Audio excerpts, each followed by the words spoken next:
കേരളത്തിൽ ബി.ജെ.പി ശക്തമാകാത്തതിന്റെ കാരണം എന്താണ്? ഇങ്ങനെ ഒരു ചോദ്യം വരുമ്പോൾ ബി.ജെ.പി നേതാക്കൾ പോലും ഒരു നിമിഷം അമ്പരക്കും. എന്താണ് കാരണം? ആകെ നിയമസഭാ തിരഞ്ഞെടുപ്പിൽ ഒരു സീറ്റാണ് ബി.ജെ.പിക്ക് ലഭിച്ചത്. അതുതന്നെ അടുത്ത തവണ നഷ്ടമാവുകയും ചെയ്തു. തിരുവനന്തപുരം നേമം മണ്ഡലത്തിൽ നിന്ന് മുതിർന്ന നേതാവ് ഒ രാജഗോപാലാണ് ജയിച്ചത്. രാജഗോപാലിന് വ്യക്തിപരമായി ലഭിച്ച വോട്ടുകളാണ് ബി.ജെ.പിക്ക് തുണയായതെന്ന് എല്ലാവർക്കും അറിയാം. കഴിഞ്ഞ പാർലമെന്റ് തിരഞ്ഞെടുപ്പിൽ തൃശൂർ ഏറ്റെടുക്കാൻ സുരേഷ് ഗോപി 18 അടവും പയറ്റി. ഒരു രക്ഷയും ഉണ്ടായില്ല. ആളും ആരവവും നിറഞ്ഞെങ്കിലും ബി.ജെ.പിക്ക് ഒരു സീറ്റ് പോലും ലഭിച്ചില്ല. ഇതാണ് സാഹചര്യം. അപ്പോൾ ഇങ്ങനെയൊരു ചോദ്യം ശരിക്കും അമ്പരപ്പിക്കില്ലേ? അമ്പരപ്പിച്ചു.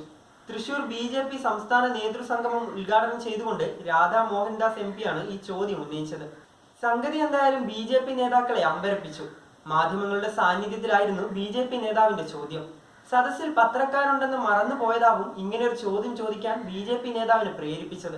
എന്തായാലും അപകടമണത്ത നേതാക്കൾ പത്രക്കാരോട് പുറത്തു പോകണമെന്ന് അഭ്യർത്ഥിക്കുകയായിരുന്നു. ന്യൂനപക്ഷങ്ങൾ സംഘടിതമായി നിൽക്കുന്നു, രണ്ടു മുന്നണികൾക്കിടയിലൂടെ വളർന്നു വരാനുള്ള കാലതാമസമുണ്ട് തുടങ്ങിയ ഉത്തരങ്ങളാണ് കേരളത്തിലെ നേതാക്കൾ നൽകിയത്. എന്നാൽ അതൊന്നും എം പിക്ക് തൃപ്തികരമായില്ല. ഒടുവിൽ അദ്ദേഹം തന്നെ മറുപടി പറയുകയും ചെയ്തു. താഴെത്തട്ടിൽ പ്രവർത്തനം കുറഞ്ഞു പോയിരിക്കുന്നു, അതാണ് കാരണം. കേരളത്തിന്റെ ചുമതലയുള്ള രാധാ മോഹൻദാസ് പറഞ്ഞു. ഹിന്ദുക്കളെ പോലെ ക്രിസ്ത്യാനികളും രാജ്യത്തോട് സ്നേഹമുള്ളവരാണ്.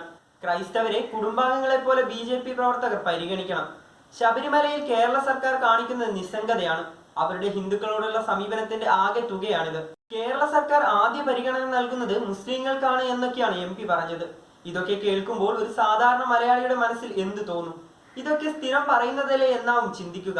തീവ്ര ഹിന്ദുത്വമൊന്നും കേരളത്തിൽ വേരുപിടിക്കില്ല.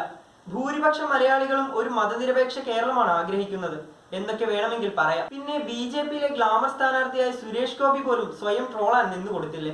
അതിനൊക്കെ മാറ്റം വരണമെന്ന ഉപദേശവും വേണമെങ്കിൽ കൊടുക്കാം. അപ്പോഴും ഒരു ചോദ്യം അവശേഷിക്കുന്നു. എന്താവും കേരളത്തിൽ ബി.ജെ.പി ശരിക്കും രക്ഷപ്പെടാത്തത്?